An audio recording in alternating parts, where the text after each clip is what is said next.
Hi, welcome to another episode of I Thought We Want to Change, where we have real conversations with real people who speak the unapologetic truth. I am your host, Sister Natural. And tonight we are joined by an incredible panel, our lovely co host, Dr. Nasaba, a speech pathologist and the parent of an autistic child. Keisha Gonzalez Carr, a well known activist for autism and autism awareness.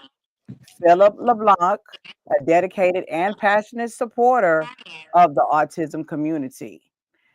This conversation is one that I hold very close to my heart. To those who know me or have tuned in to my previous episodes, know that my 10-year-old son was diagnosed with autism a couple of years ago. So when I shared his diagnosis, some of the responses that I got to me were extremely shocking. It's the food that you ate while you're pregnant. It must be the medication you took.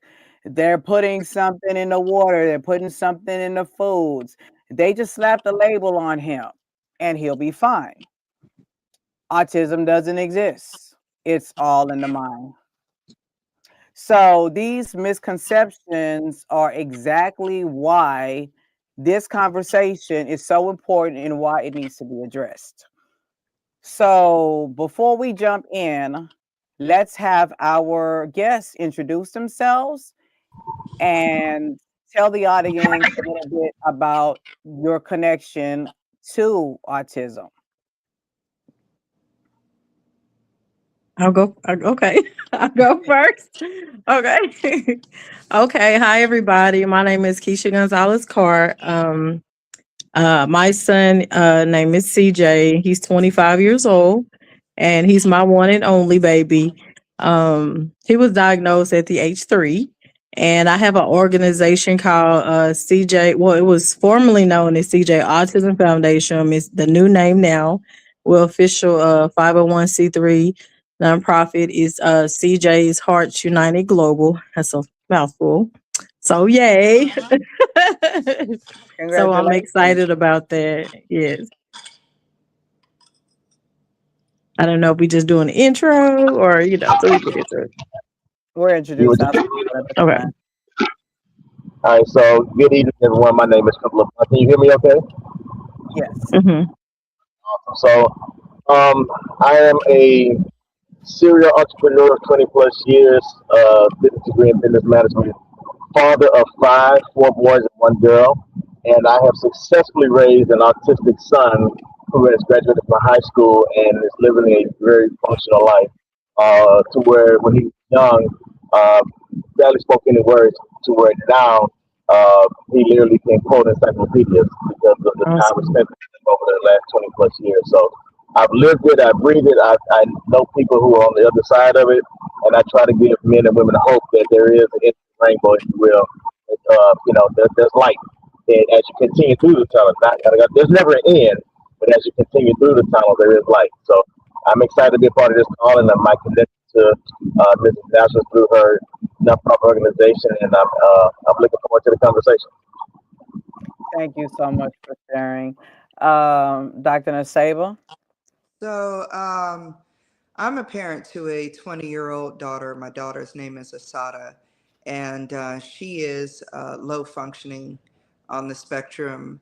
She has a lot of behaviors and a lot of different issues. She's still at the phrase level around age 20. I became a speech pathologist because I had her, and I realized that at that time I couldn't afford the speech therapy services. So I became a speech pathologist just to help my daughter. I ended up teaching a lot of autism courses throughout the community to help parents to understand when they were just diagnosed, caregivers, respite workers, to just give them an introduction to what autism was. And then I taught autism courses at California State University. That's beautiful. Wow. So That's deep. Um, so Nasaba, from your professional and personal experience, what do you feel that people misunderstand most about autistic children, especially around communication?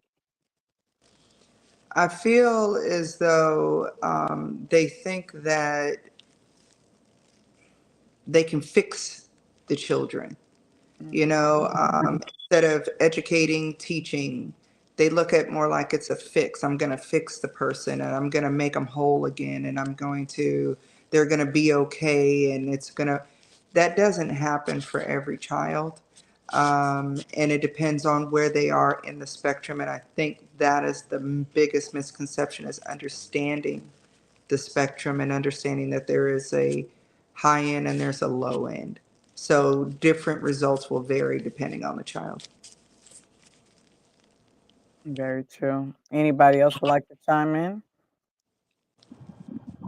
I know with me and with my family as well, just um some of the things that they used to say to me, they used to say, "Oh, he'll grow out of it, and it's a phase," or some of the things like that. And I was like, "This is the reality. This is what we're dealing with." I feel like, you know, I believe in God, and I just believe in healing, so that He will heal him. But at the time, this is what we're dealing with right now. This is the process. Let's acknowledge what's going on and let's not be delusional about what's going on. This is what we're dealing with.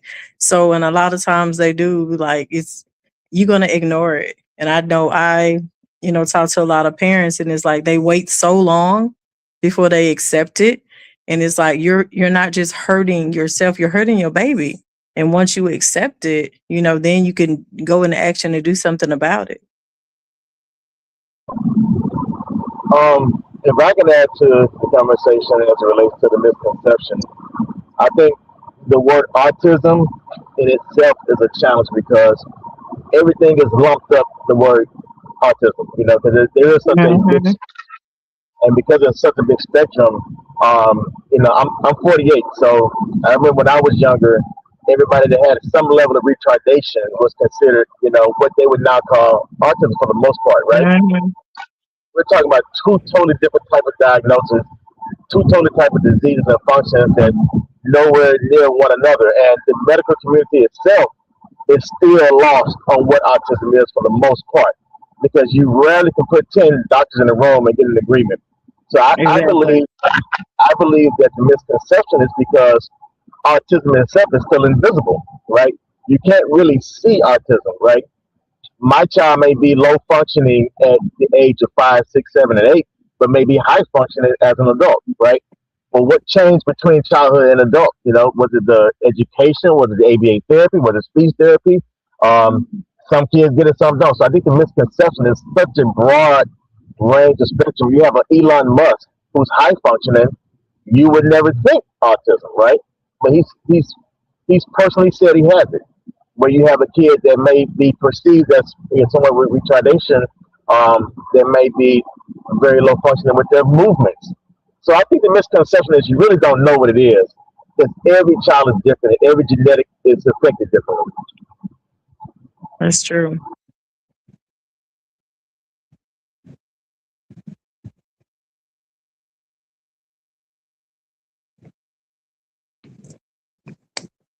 I hear you. Okay, can you hear me now? Hmm. Okay, so what has your experience taught you about autism that you didn't understand before? Patience for me. When I say patience, I'm gonna jump oh in right my goodness. Like I thought, listen, I thought growing up, they was like, "Oh, you're so kind. You're not." Let me tell you something. The patience that you have to have, Yes. oh my goodness. And even like CJ's 25. So when he was younger, it's like people would kind of tolerate him because when they're little. But even with him being older than at 25, so with him, he still does a lot of with his self-care stuff. I help him, give him a lot of verbal cues and things, but I still help wipe him, and things like this. So even my patient for me and with other people, because sometimes it's harder for me to find somebody to watch him. And parents with special needs kids have trust issues, okay? So everybody can't watch your kids. So the patience it takes for us and to find people that are patient with our kids. Oof, that's a big one. My child thinks he is the sweetest thing. I mean, he's adorable. He loves to give hugs and kisses, but when he's mad, he is mad. Ooh. He is mad. And, and sometimes he get into his fits where he will cry. And then I'll be like, okay, well, use your, communicate because, he is verbal. Communicate. Tell me Mhm. what's wrong. Stop crying. And he'll tell me, I'm trying. I'm trying. And at one point before his diagnosis, I'm thinking to myself, well, you're not trying. You're just, just crying, but whenever he was, I could say like about 6, 7 months, because he started talking a little bit early. His first word Mhm. was his brother's name, which is Nathan, and he used to say Nathan, Nathan, Nathan, and all of a sudden he just stopped talking. He didn't say anything until he was like close to the age of 4. And whenever he was a little baby, I knew deep down inside something was wrong, so he started seeing a clinic here in Houston around the age of 2 and 3, and they couldn't properly diagnose him because of Mm. at the time, they were like, "He's a little bit too young to give that diagnosis," so, he stayed with that clinic. I don't wanna, name the clinic, but it's a very known clinic here in Houston. Um, he stayed with them for some years, and, whenever he was in school, I urged them to get him tested for it, and I had to really, really push for that, and the pediatrician had to push for it, and then when the diagnosis came back, I'm not gonna lie, I called, my friend, Dr. Naseba, and I was devastated. I was Mm. devastated because that's not what I wanted to hear. I don't think any parent really wants their child to be autistic, but we love them just the same. Right. I wouldn't say I would change anything about him because he has his own personality, but at the same time, he can be a handful, so I don't let everybody watch him at You all. can't. You I'm cannot. very, very careful with that. So I wanted to make it clear there is and I've been trying to think of it as soon as you mentioned the testing. Because of a court case many years ago, I can't think of the court case now. I used to always rattle it off years ago. But anyway, because of that, there was a teacher that diagnosed a young black boy who had um, difficulty with his understanding and his speech and everything like that, and diagnosed him as mentally retarded as Mm, opposed to with autism. And because of that, they removed the ability to test for autism for children of color, for black children. So that's why, even still to today, they don't have testing available for children of color because of that court case. So now they just kind of go off of the symptoms and give them a diagnosis, but formal assessments they wouldn't do. But that was at least about, I don't know if they've changed it since then, to be honest with you. Um, but that's what it had always been all the way up until about at least a couple years ago. So unless they've changed it and there's been a court case since then, it still remains the same. wow. Yeah, because he definitely got tested at school. Yeah, yeah. So, I guess it depends on the state. Do you remember what state that was in? Well, it there's a different testing. So you can do like a standardized assessment, and Mhm. that's what I'm saying. If formal testing they can't do, so basically what they'll do is they'll do informal testing and then diagnose based on that. Yeah, so he also seen a pediatrician and, Right. I got, And they her. just made an agreement as a team that that's what he has based on all of the professionals together. Yes, he's high functioning, of course, and he's very smart, very intelligent. Some people will say, well, people, and I'm not going to just say children because we have adults that are autistic, and all autistic people are not the same. Autism is a spectrum, and I would really, wish that people would understand that. There is some myths that autism isn't real, but it's a medically recognized condition, and it's not something that you can cure. It's not something that you could take a pill and just get rid of. It doesn't work that way. Yeah, You it is know? actually in the DSM as an Mhm, actual disorder. So it's not made up. And it, mhm. it has and it has a lot of traits that are similar depending on the child. So it is something you can diagnose because they all have very similar deficits. So it's not something, definitely not something made up. One of the misconceptions I would like to address is to For purpose of dialogue. go ahead. I know, can you hear me okay? I can hear you. Yeah. I wanted to push back on that because Okay. um and you may go to this later in the call, so I may be jumping ahead. But when we say the word cure, as a brand new parent, I remember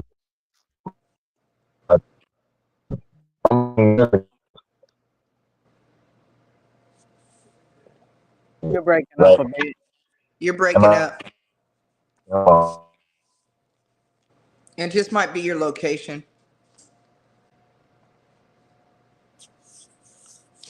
I think we lost Keisha. Let me know if I'm good. Oh, I can hear you now. I turned off the Wi-Fi.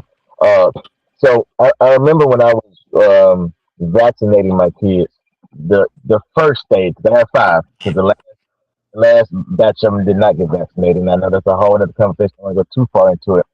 But I noticed that first set of vaccination with my first kid was a whole lot different experience versus the last set of vaccinations they got. Because you get them in stages, of course, right? Mhm. Um, the word curing is something that I think is such a strong word because I do believe you can stop the harm in the process. I don't really believe it's, I am personally, in my experience and my research, I don't think it's something that's good at birth. I don't think it's a birth. I believe it's something that's a combination of individual genetics combined with, I don't want to say food and stuff like that because I don't believe in the whole conspiracy perspective, but because there has not been an actual identifying cause of it, then I can't rule out and guarantee cure of it. It's like cancer, right? They say there's no cure for cancer, but there's no cause for cancer. But they say there's certain things that do cause cancer, and they say there's certain things that can cure cancer, right? I look at Mhm. autism in that same world, right? If you talk to some of the people in our culture, they'll tell you if you eat enough soursop, you know, drink enough soursop leaves, cleanse your body, detox, stay away from meat, you cure your body of, this, that, and the third, right? We say that in our community, don't we? You're cured of cancer. Mhm. But now if you go to medical professionals, they'll tell you that you're talking black magic, right? That's hogwash, right? So it's the same thing in the autistic community, right? Some will say, well, if you stop vaccinating, you'll do this. So that whole curing process, I link that to the same thing with cancer because we haven't identified what caused it. How can we say it is not curable? If that makes sense. Well, I've known a person to not vaccinate their child, and their child has autism. So how do we explain that? Oh, I'm not saying specifically vaccination. I'm not saying vaccination itself is the cause of autism. What I'm saying is that we can identify the cause of it. How can we say there's not a cure for it? Mhm. Mhm. What do you think, Keisha? Um, with my son, with the vaccination, he was vaccinated, but I feel like with him, it didn't affect. I don't feel like the vaccination, affected him because I think his started with birth because I had complications during my pregnancy. So I had to have an emergency cesarean, and he had lost oxygen to the brain, and the cord was wrapped around his neck, so they had to do an emergency cesarean. And back then, it took so long for them to find out like what was going on. And I was staying in Cleveland at the time, so it was a small hospital there. And basically, they was telling me like, there's something going on, but we don't know what it is. So it took them, when I say 3 years, to even get me an appointment in Texas Children. Like they sent him to Conroe, and it took 3 years for me to find out anything. And the Wow. way I found out, uh, the lady called me from Texas Children, and basically this was the conversation. Hi, is this Mr. Gonzalez? Okay, I called to tell you the results of your test that we did with your son. Okay, he's mentally retarded. That was I was like, what? Wait, if you have any questions, you call back to the clinic. And I was like, I got a ton of questions, huh? right, like, and she just hung up the phone. I was like, what am I Wow. supposed to do Nothing with happened that? from nothing. Like, what am I supposed? Yeah, I mean, it was such a horrible experience, like just finding out. And I was like, because he had they did an MRI. He had white matter on the brain. So for those couple of years, nobody ever could tell us what it was. They just kept saying, "Oh, it's hydrocephalus. Is this?" It was all these different things, but he ended up having damage on his brain because of he lost oxygen at the time at birth. So the autism title came. He was getting ready to go into school, and the school started testing him, and oh my gosh, like when I think back at this, and we was living in Houston at the time, and she said she went to there was some school, I can't remember the name of it, but somehow we ended up moving back to the country. And she said, the lady that was testing him, she said, "Oh, well, your son not gonna be able to do nothing. He not going to college. He might not make it to high school." I say, "Excuse me, I'm gonna need you to stop speaking that over my child, and he's barely 3. Stop saying what he's not gonna do." And that's what she was trying to do at the time. And I remember me and my husband getting up, walking out, and he was like, "This is not his story." Because the doctors already said he wasn't gonna be able to walk and talk, and he's doing that. So it was just, it's, yeah, the vaccination.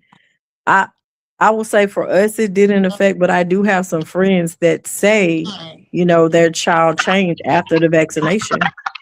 So So many. it might be dependent on might have something to do with the workup of everybody, the kid's body. I don't know, but I I've Yeah, think definitely so. had a lot of stories with it. I believe every case may be different because Mhm. I blamed That's myself what I for was gonna so say. long due to a medication I was taking 8 months gestation Mhm. with him that they told me the risks were greater if I didn't take for Mhm. for health reasons. And I strongly believe that's what it was, but they told me no because he's fully formed by then. Wow. So yeah. We all struggle as to find out why and how it could be, but there's just so many factors because I think that people, like Philip was saying, there's a genetic factor that's also involved in this. There's an environmental factor. There's the vaccinations. There's so many different areas that we can look into, but we'll never really know. It's just one of those things where at first many years ago, 20 years ago, when I was dealing with it, it was all about where is it coming from? Because it was just this new phenomena, right? Where is this coming from? And 1 in 360, and then 1 in 210, and then it was 1 in 50, and then it was 1 in 48, and it was just getting out of hand. And people were like, "What do we do?" It felt like COVID. 20 years ago, it felt like Mhm. how COVID went down. That's how it was with autism 20 years ago. It It was did. coming out. It was so rampant. It was so crazy. and the vaccination was such a big thing at that time. If you ask me, I'm like Philip. What happened is I didn't get, my son never got the vaccinations after my daughter got it. I did the same, Mm, Philip, right? Because what I saw based on my experience is that a lot of the vaccinations at that time were being doubled up. So I don't mm, necessarily blame it. I personally don't blame it on the MMR vaccine or any particular vaccine given at a certain age. I personally believe that this isn't the cause, but this is one of the factors, is that the vaccinations were being doubled up to prevent low income families from having to come back to get vaccinations again. So mhm, they would give them 2 and 3 vaccinations at a time and say that way you don't have to come back later. And we should have came back. We should have let them space it out appropriately. And I do think that, and this is a little conspiracy on my part, but I do think that some of the vaccinations that were provided in those low income Black neighborhoods may not have been the same kind of vaccination that was mhm. provided in other areas as well. That's true.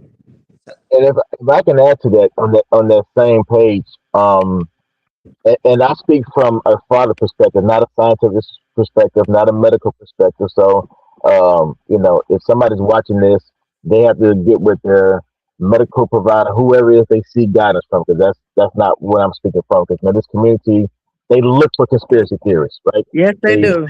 they Mhm. hunt for them. So they can do that somewhere else. But I don't look at conspiracy, but I am logical, right? There is a certain thing as logic, right? If you're in a laboratory and you're testing a drug, that drug is tested on a lab rats. My mother was a medical technologist. She did that kind of stuff. My ex-wife was a nurse. So she was actually in the hospital the entire time while all this was happening.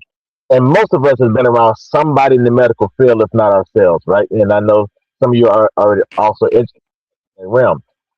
I'm not, but I know logic is if I test a vaccine, one vaccine, I test that one vaccine, right? So Mhm. I know how that one vaccine works on this lab rat, right? Mhm. Rarely have I ever taken a rat and put three, four, five vaccines in the same rat and see what happens. I've and not was known, that lab rat on a certain kind of race?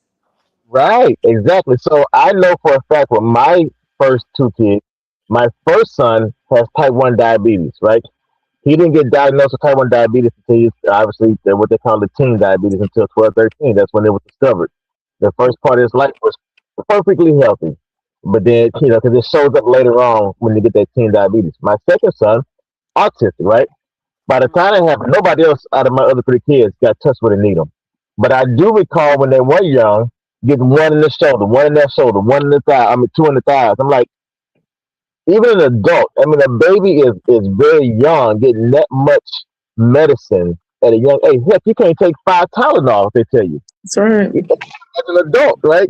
So for me, it's not so much conspiracy, but just logic.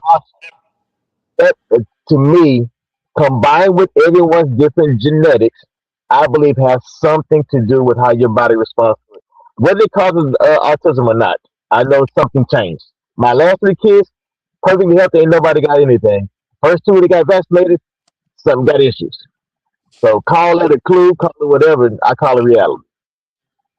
Mm, Well, all of my kids got vaccinated, and I have 5 children, except for, well, all of them are vaccinated. The only one that came out with any type of medical condition was the last one, and that was Chase.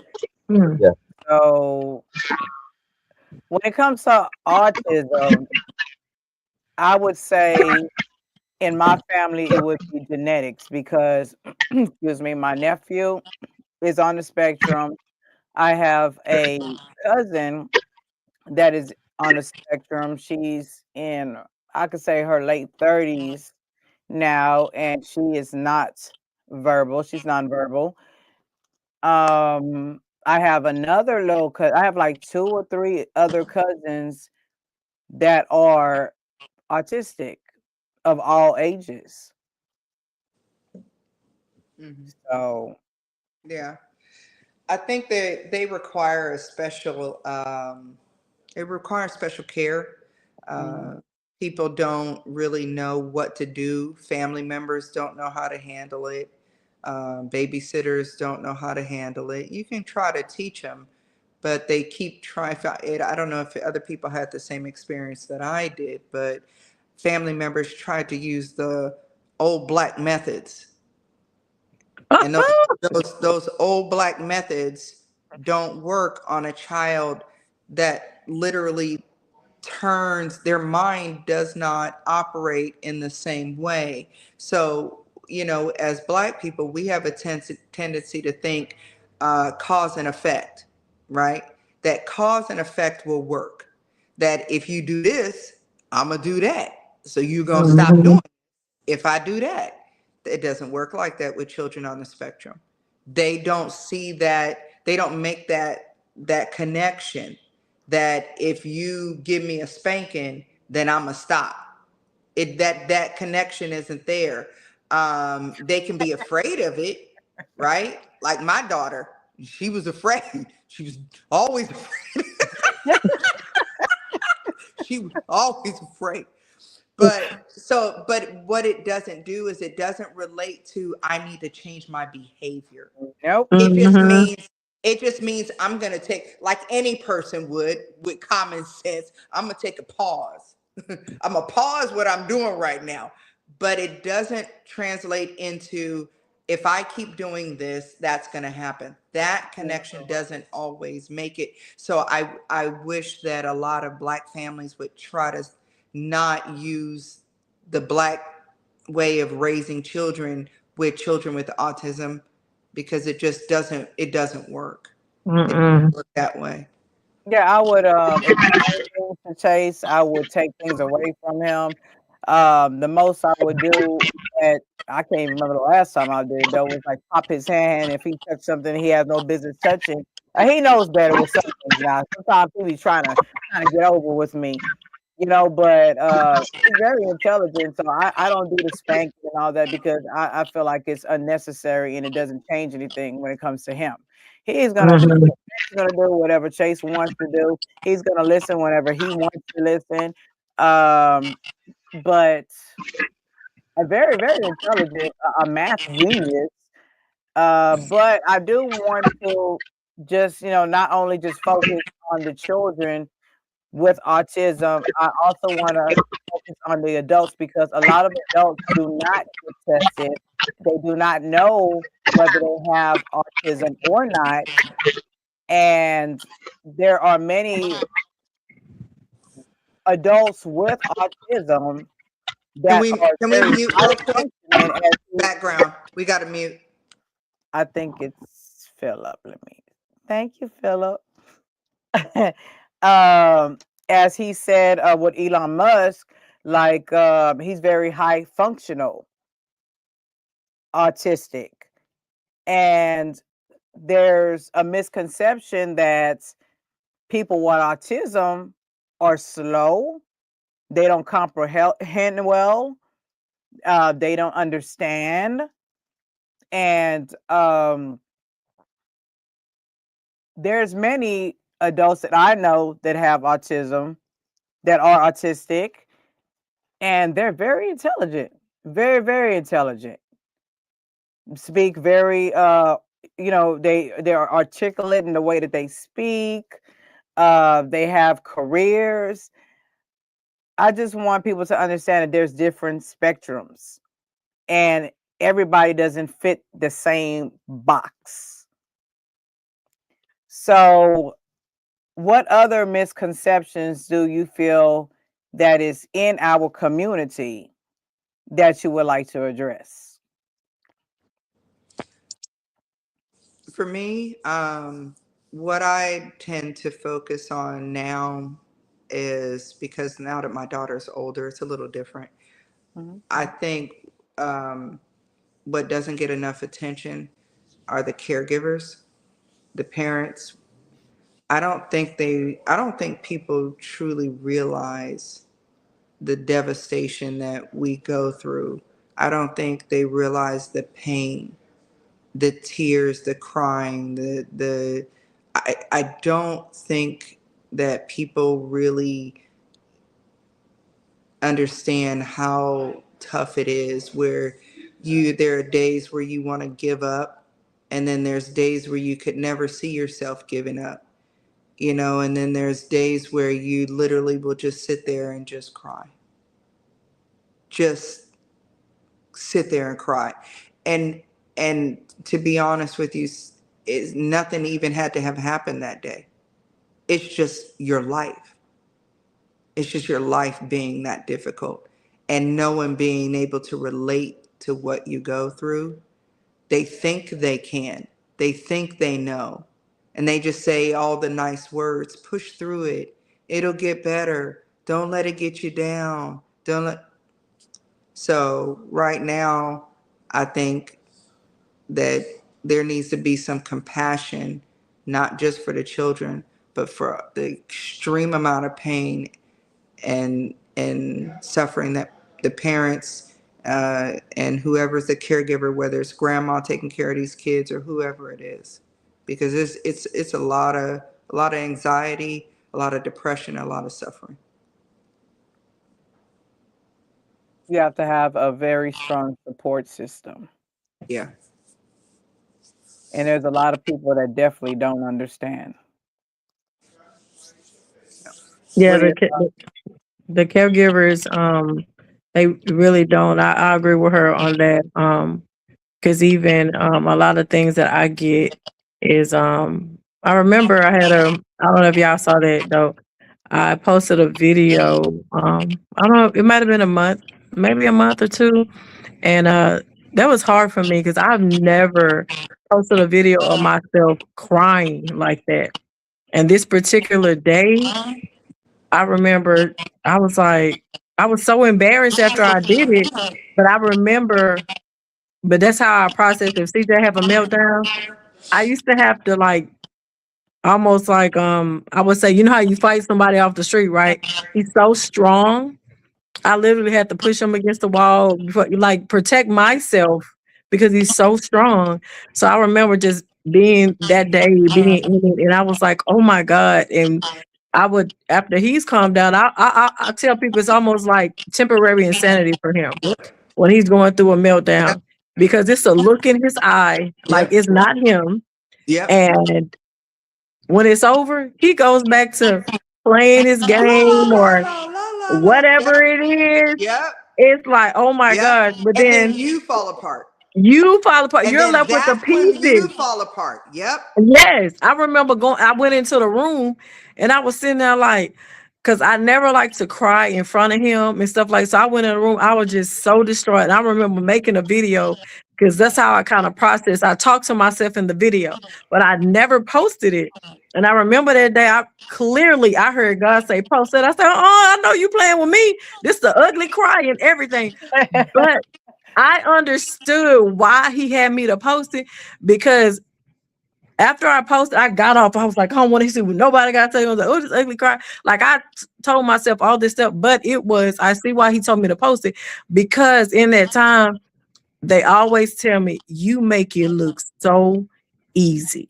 We never knew you went through that. We never knew it was like that. And then it was, I had friends. I didn't know one of the guys that I grew up with. He stayed right around the corner. He said, Keisha, if you need a break, let me come pick him up for an hour or two. I can go take him here, take him there. Like that touched me so much because I was like, wow, like I think they knew, but they didn't know, like They I don't don't know. care how good we look on They don't. social media, it's still we go through the same stuff. And I was like, oh my gosh, this really brought awareness to let them know Keisha go through some stuff too. I don't care how good we dressed up. Like we really go through some stuff over here.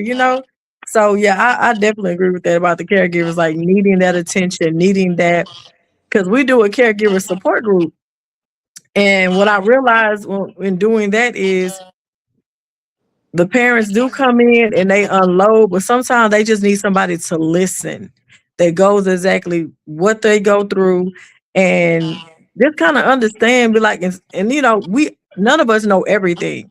And I always tell them, I don't know everything. And the other lady we host, her son doesn't have autism, but he's in a wheelchair. She went from being, you know, a realtor, you know, a wife, and he had a car accident, and he had like some kind of brain injury. I think it's called Williams syndrome. I think that he deals with, Okay. and he's in a wheelchair. So now everything changed for her. She was like, I became a caregiver overnight.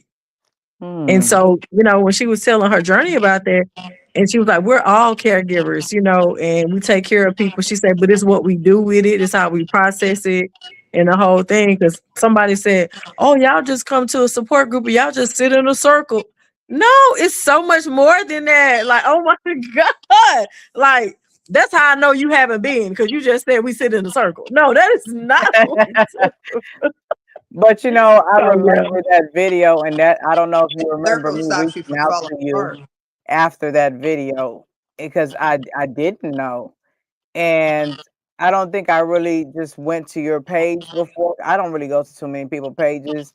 Whatever pops up on the news feed is what pops up on the news feed. And that day I seen that video and it registered with me and I had to reach out. I had to reach out and I had to say thank you, for showing that emotion and, allowing us to see that hey, we're not the only one that goes through this. I that's got a true. question. Natural, is this the same video that you tagged me to that I Yes, watched? yes. That's her. No. No, that's you? I loved that video. I loved that video. That was so hard. Like that was. And I do you know when I posted the video tell me. by 12 o'clock, I had locked myself in a room 3 times that day because we was so aggressive. Like by 12 o'clock, it was about 3 or 4 times that I locked myself in the room because he was boom, boom, boom. He was beating on the door. That went on to 5 p.m. that day. I was so Mm. exhausted. I So when I watched that posted that video. video, I watched that video 2 times and cried all the way through 2 times. I watched it 2 times. I couldn't even watch it no more I'm because telling you, everything in that video was a culmination of every pain that I ever had. mm, my It goodness. was, and it was me watching. It was a mirror reflection of the screaming and pain that I constantly went through for 20 years. But nobody was bold enough to actually put it out there. But that face was my face. That scream was my scream. That pain was my pain. I felt it all the way through. My goodness.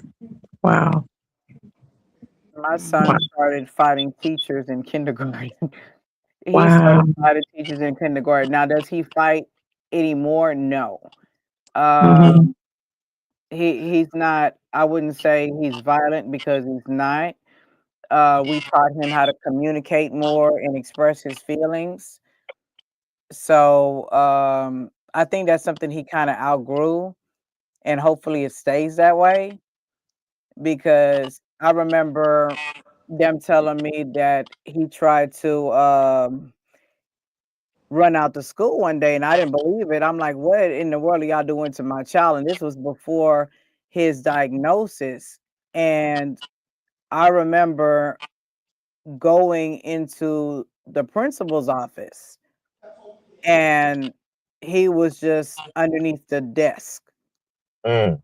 and he wouldn't move. And even for me, I'm like, come out. And he was just so defiant, didn't want to come out, didn't want to listen. I'm like, this is not my child. I was finally seeing what they were seeing and they were telling me about, and it was such a shock to me. And I remember grabbing him by his arm and pulling him out from underneath the desk. And I'm talking about it strong, strong as hell. and he was nothing but like 6 years old, like strong. And I'm like, where the hell did he get this strength from? And it was heartbreaking. I was upset. I didn't understand, and I just went into my car and just broke down crying. Yes.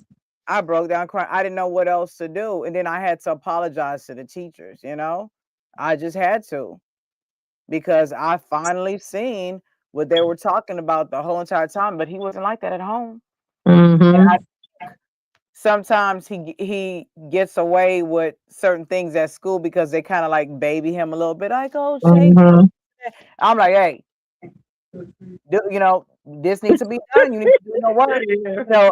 I'm going to give you like a little. I'm going to give you compassion Mm-hmm. because, but at the same time, I mean business. I don't want you to think that just because you have I would say disability, that you could get away with anything that you want to get away with, because it doesn't work that way. So he's very intelligent. I Uh, think you're on. Can She's you hear on. me? Yes. Does it sound a little bit better?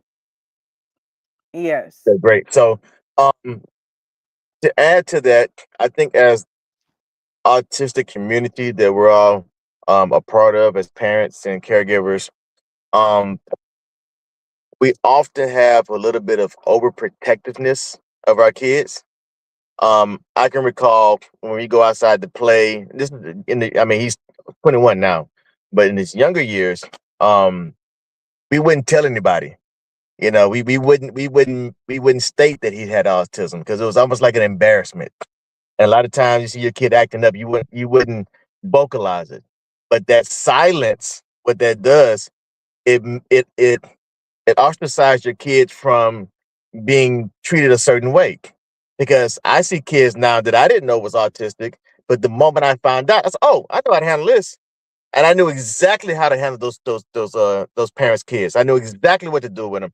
I knew redirection because I had dealt with raising a child, how to redirect behavioral situations. I recognized stemming.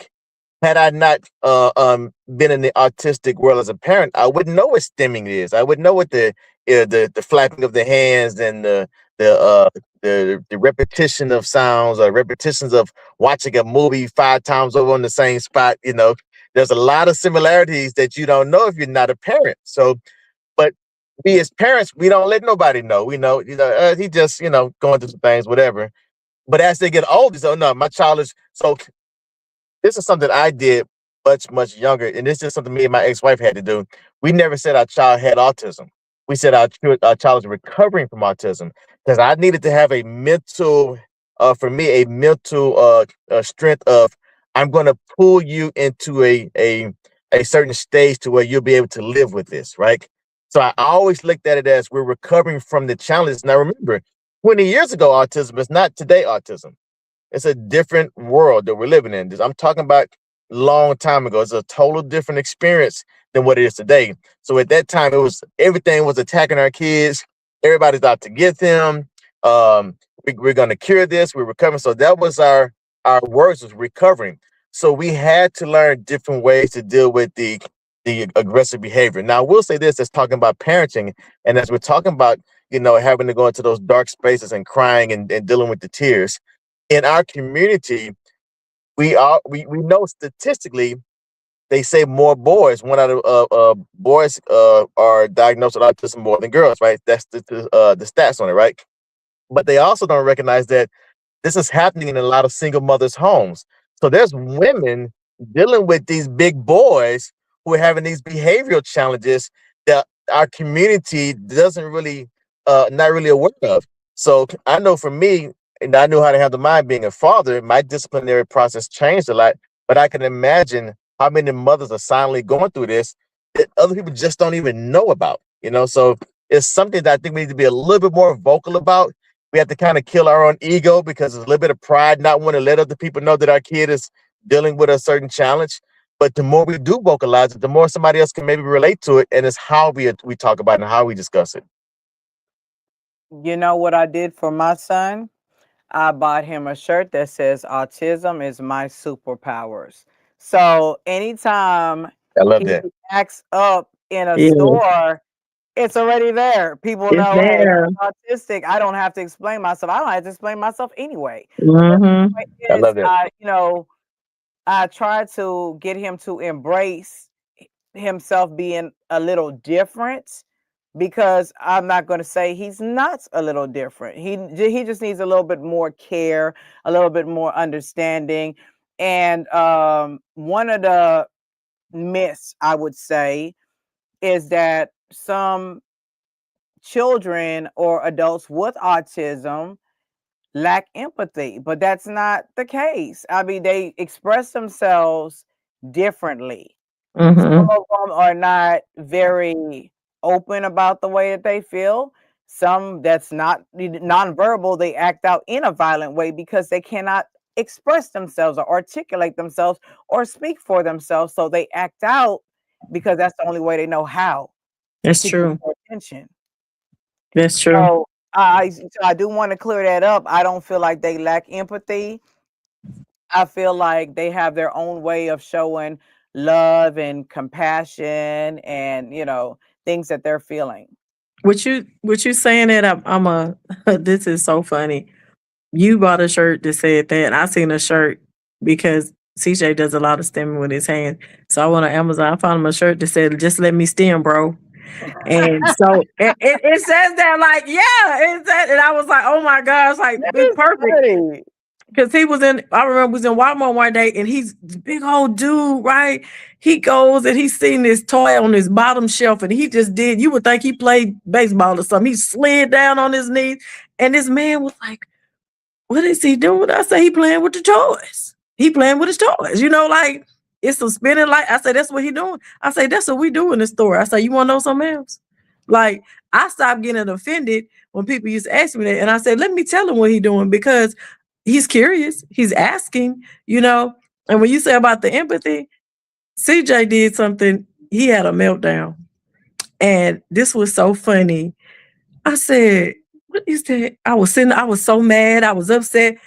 I was over there. I remember he was sitting at the kitchen table and he knew I was upset. Boy, he knew like mommy was upset.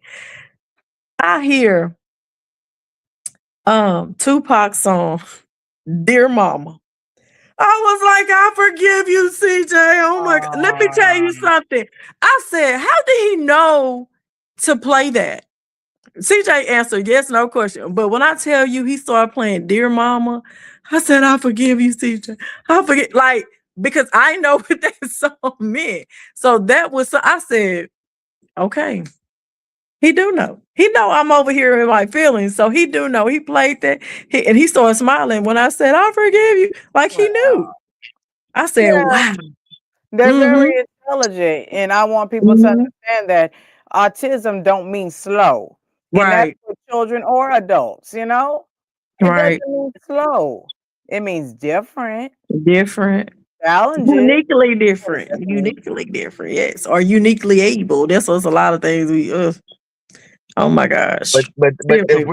if we're bringing awareness to our community, those are some of the things we know we have a challenge with, especially in our community, is that when we see a child or an adult with autism, a lot of times you may see homeless people that may be undiagnosed or diagnosed and out there on their own as adults. First thing we say, oh, they crazy. Oh, look at that. Mhm. They slow as H, slow as HELL. Let's not. That's what we, as a community, that's what we say, not knowing that these are people that may have been ostracized and then now become Mhm. adults and didn't get the care much earlier, or the kids and teenagers now that people just not aware that they're on the spectrum. But our community, the more aware we are that everybody's not crazy, the more we can be a little bit more caring of the community and Mhm. what we see. Mhm. That's very true.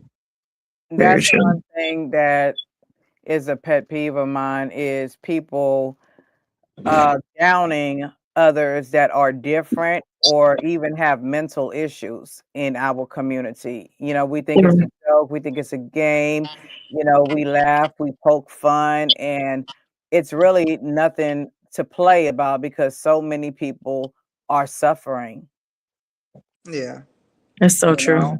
Yeah, it's just you're always gonna find those low low Vibrational people. vibrational, low educated, Yeah. Perfect low word. Low minded. vibrational. Yeah. So I mean, those people will always be there because their life is just what it is. But I remember traveling overseas, and everybody's talking about shirts. I did the same thing. I bought my daughter a little shirt so that when we were flying, that people were aware that she had a disability. Because trust me, I knew that meltdown was going to happen in one of them airports somewhere. Somewhere. Somewhere that meltdown was going to come.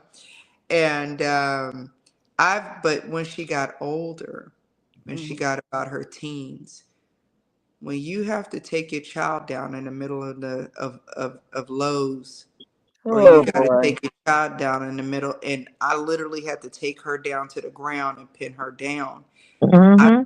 I don't think people really understand. Like in the beginning, I used to like, come on, like you used to do kids, come on to the car, come Right, on, right, come on, right. get over here, and we gonna wait till we get to that car. Boy, I swear to God, right? And that's what I used to do.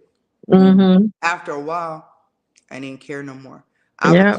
What I started to see is that she took advantage of the fact that I wasn't going to do anything right then and there. Oh yeah, they smart. Like Right. they smart Yeah. as hell. Exactly. They Yeah. know So then exactly when to play you. when I saw she was about to take advantage of it, I said, "Oh, okay. We're going to take you down to the floor right now in the middle of Mm-hmm. this hall, right here in the middle of the store. Yep. And I don't care who's watching, and I wish somebody would, right?" Come on. So I took her all the way down to the floor. Every year I started to do that. One time, one time, I think I called Natural about this. One time I was in Walmart, and it was Yeah. one of the last few times I had to do it. Yes. And this butch female came up to me and said, "I work with children with autism, and I'm telling you that you don't want to do this right here. You really want to let her go. I'm trying to." And so this other black lady who was much older, like about grandmother, and she said, "Listen, that girl that been raised that baby long enough. She know exactly what I she know doing that's right. Come and on, don't Grandma. need your help." Come on. And so, right. So the butch female, she's like, but I can, and started talking to my daughter. "What's the matter? How can I I?" probably would have lost it by then. Right. So I'm trying to stay calm because I'm still trying to manage my daughter in the middle of the floor, and she's like 17. You know what I'm saying? So I'm Mm-hmm. like, hold up. So finally I get her together. She is beating, kicking, shoes flying Oh all over yeah, the it's not a place. fight. Yeah. If she could fight, that girl could fight.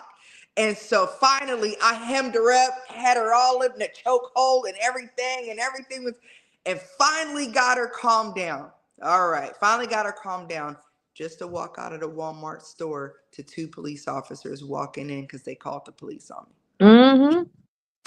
So be prepared. I have had police come to my front door Mm. because of the police being called at my house. I had them called on at Lowe's. I had them called on at Walmart. After a while, I said, "Listen, can y'all just take my number down so when it Okay. comes up, look, so when it comes up and my name pop up, y'all already know." They said, "I'm sorry, we can't do that." I was like, Yes. you know, I yeah, haven't made it there with Chase, and hopefully I don't have to. But yeah, he yeah. acts a little Yeah, spoiled I hope you don't either. yeah, But over I things would that he advise wants. people to please, once your child gets a little older, to contact your local police department and contact your local fire department to let them know that you have a child with a disability in the home, so that when they come, that it's already been on record that that happens, and they won't come there feeling like they're coming to do a CPS type of call or Right. something like Mm-hmm. that, because they don't know. All they know is the child's screaming, the mom is screaming, dad's screaming, what's going on? So it immediately they think child abuse. So if you let the police department know, and then you can say it's already on record, they're like, "Oh, okay." And all they're gonna do is say, "Can I see the child? Make sure they're all right." "Yeah, right here, beating me up." Beat me up. Yep. Yeah. Yeah, I've never had Chase put his hands on me, but when he was younger, he like kicked at me, and he never did that again. but I don't spank him or anything because he don't really like. To be honest, the kids don't really do anything for me to spank them. They get on my nerves, Mhm. like normal kids do. But other than that, like they don't really do anything for me to put my hands on them. I feel, but I understand your situation. I do. Um, Thankfully, it's not like that with me. But he's smart enough to take all my little snack bars and eat them all and hide the box And under hide the them. bed. And hide them. You know So what he doing? I'm like, "Where's my Mhm. snacks? These are my snacks." He'll eat all his snacks, eat my snacks, and then hide them underneath the bed. So that tells me how smart you are. If you're smart enough to do that, you're smart enough to understand the words that's coming out of my mouth. Come on. And dude. I was thinking about what she said about taking her daughter down to the store when we first moved to Humble because we used to live in Cleveland. So of course, and in Cleveland, the basically the community, I was the one to educate them. I was bringing CJ out. Like what I saw was in our community, I never seen too many special needs kids out, and I was like, man, like I looked around. I said, "Am I the only one bringing CJ outside?" Like, and that's what it literally felt like growing up, A lot of having him people and keep the growing up. kids in the house. They do, and I was just like, man. So that's what made me start doing stuff in the community down there.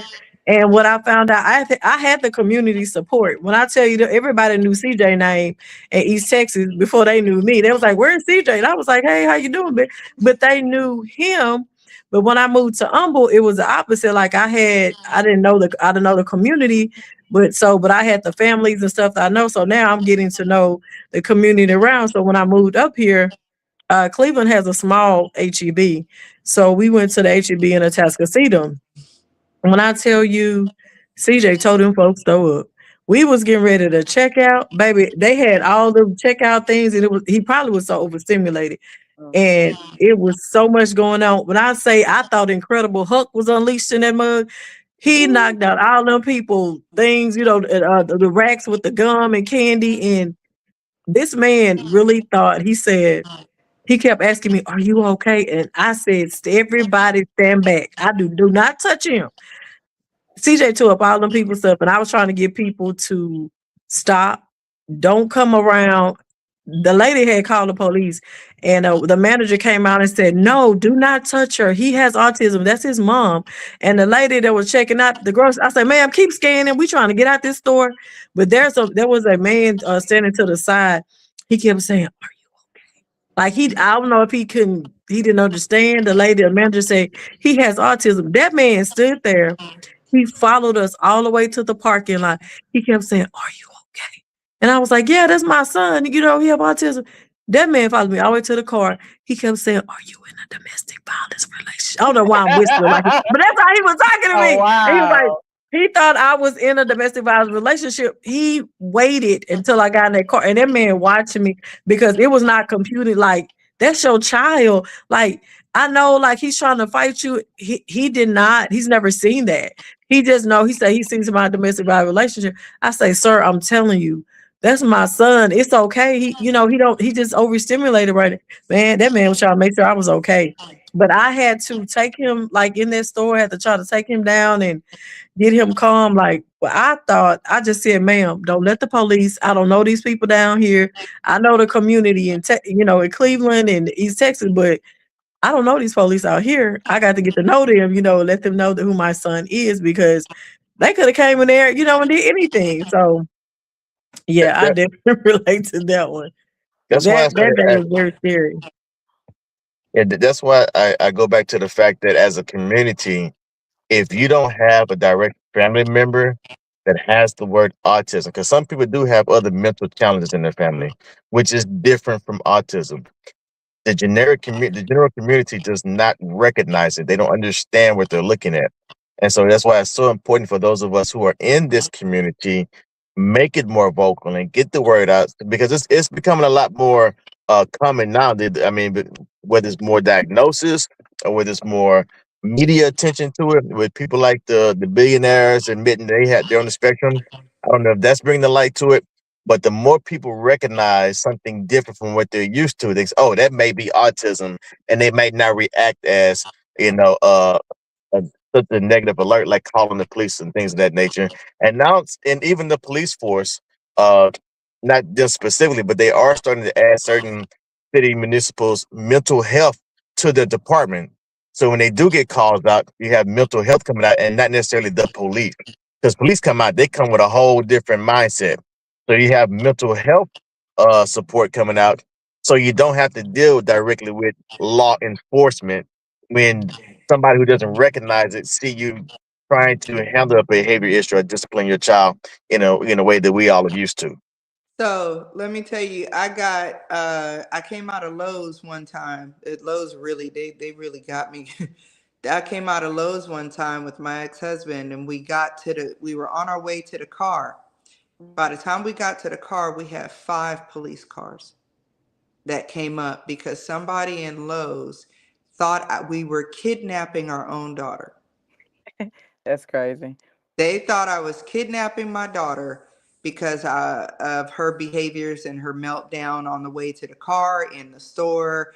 And yeah, so we had about 4. And then as soon as the police, and they pulled a stun gun on us. Mm. And as soon as I was in the back seat with my daughter, still trying to keep her calm, because you know how it goes. You gotta hold them down. They'll You kick gotta the hold them windows, down. kick everything. Yeah, they'll kick everything in the car. So I was in the back seat with her while he was in the front seat about to go. And yeah, they came around, but so he was just gonna like go out and talk to him. I was like, nope. They need to see all of this. I was like, just open up the doors. And so we opened up the car doors. The police came around, saw her acting a fool, was like, all right, y'all, never mind. Yeah, it would be They're like, great. hold on. He said to me, he said, I've seen this before. He said, as soon as I looked in the car and I saw her and what she was doing, I knew exactly what was going on. Yeah, it would be great if they actually did have, you know,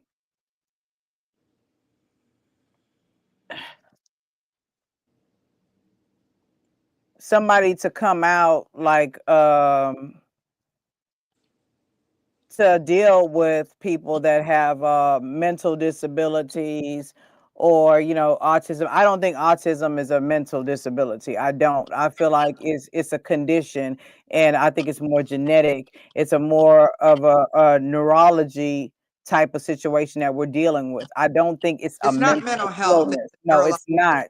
But I would say that most of the time when we have situations where law enforcement are called, they don't have enough mental health crisis, you know, um, units, to come to each and every scene like that. So that's why you see a lot of them get shot and killed. But then that's a whole nother story because I've seen it before. I had a case before where there was an individual that had a mental disability and still got shot and killed by the police. So if only that was a thing that they actually practiced and had enough people to come out and deal with those type of situations, but unfortunately they don't. Um and yeah, a little disturbing to me. And that's one thing that I'm kind of worried about whenever it comes to him getting older and being so defiant and have to deal with law enforcement and authority, because at times he can be a handful and very, very defiant, very Yeah. defiant. So, I, Luckily, he has the ability to learn. He has the ability to learn, and he can be educated and he can be taught those things, because like you said, he's more high functioning. So yeah, he is. But I don't want this live to go way past his time because we could talk about this all day. Do Right. anybody? I Yes. I do want to give that light of hope though, because having had a son who did that, my wife had to bust a lip, from there was a Ooh. moment where, my son when he was younger, he was doing his stimming and flaring behavior issues and through the iPad or whatever. And but years later, he doesn't do any of that. He's calm, he's very attentive, he's very cooperative. So I do want to give parents hope that what you see today may not necessarily be what you see 10 years from now. That's right. That's right. That's good. I'm glad to hear that.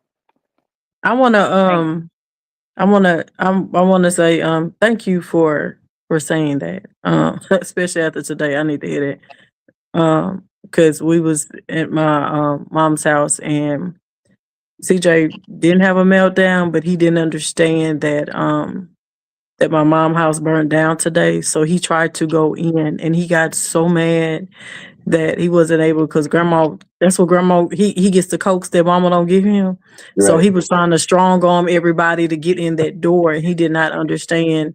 you. Um and there was so many people over there. So he was almost getting one. I was like, somebody just give him something to drink right now because we it's too many people out here to be trying, get him to have a meltdown and stuff. But just hearing you say that today, they just encouraged me too as And, and, well. and if I can And add to that, and I get a chance to speak much on the parenting aspect of it, but and if they are around, if they can be involved, get more fathers Definitely. involved because we do need dads involved in this process. We know that a lot of women are caring for a lot of these kids, but fathers got have to get more involved because we're dealing with sometimes young men, because Mhm. it's a highly diagnosed amongst boys. But I will say this: as a young parent, 'cause I have 5 kids, 3 in college right now. As a young parent, I was an old school sunny side daddy, right?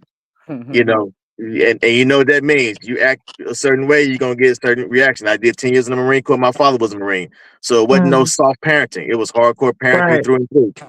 However, because of my autistic son, I'm one of the softest parents that ever ever been born Let me because do it. yeah, so because my first 3 kids, my first son got the worst. He a black belt taekwondo because he got original daddy, right? But Mhm. now my last 2, he don't even know what a belt looks like. But Oh, yeah, that it was a changes you. process that I had to Mhm. learn because my autistic son turned me into a better parent to where I thought corporal punishment from the way I was raised and the way I was raising my original kids to my last kids, I could use my words. Now at the same time, I will say one thing that helped me out a lot, helped out me and his mom, is that we didn't try to treat him so much differently than our other kids.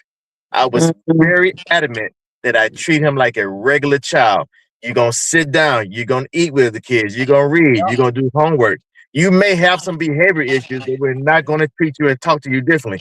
If you don't talk back, I'm talking to you. You may not say a whole lot back, but I'm talking to you. We just gonna have to That's listen to the right. walls, right? So I did as much as I could in treating him as regular as possible. The behavior issues eventually, it grows. It's a learning process. The more help you get, the better. But there is a light at the end of the tunnel for any of those parents out there that know where you are today doesn't mean where you're going to be tomorrow. So That's right. I'll talk my portion with that. That's right. That gives me hope. I'm glad to hear that. I really am. Um, I want to thank you all, for coming on the panel and sharing your truths with us. And thank you to everyone that's listening as well. And if you don't know, just keep asking questions, keep learning, you know, keep breaking down these misconceptions because sometimes it just isn't what you think it is. Autism Mhm. doesn't have a certain look. It doesn't have, a certain age, and it all needs a little understanding. Change begins with understanding. I thank you all for coming on and sharing your stories and giving, me hope and one another hope, and this was really uplifting and this subject was really dear to my heart. So Thank y'all you for having us. obviously Thank you for the invite. Thank you. I appreciate it. So this is your sister Natural, and this has been another episode of I Thought We Want to Change, and we'll see you another day.